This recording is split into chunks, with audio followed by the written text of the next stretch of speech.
ამას ევროპული ბიუროკრატია მე არ ვიცი ისინი პირდაპირ ახდენენ იმის ილუსტრაციას რაზეც ძალიან ბევრი საუბრობდა მანამდე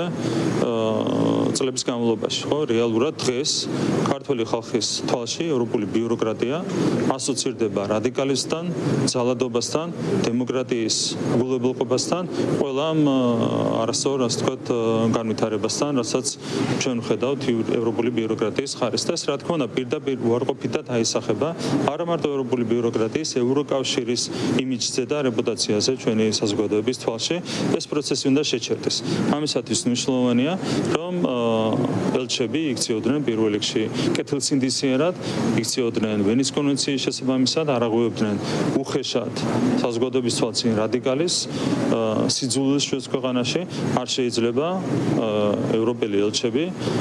თავს წარმოაჩენდნენ ქართული საზოგადოების წინაშე როგორც სიძულვილის ელჩები დღეს ასეა ხო ელჩების დიდი ნაწილი საკუთარ თავს ქართული საზოგადოების წინაშე წარმოაჩენს როგორც სიძულვილის ელჩი ეს არის ძალიან სამწუხარო რეალობა კიდევ ერთხელ ეს უარყოფითად აისახება ევროკავშირის იმიჯზე საქართველოში და ეს პროცესი უნდა შეჩერდეს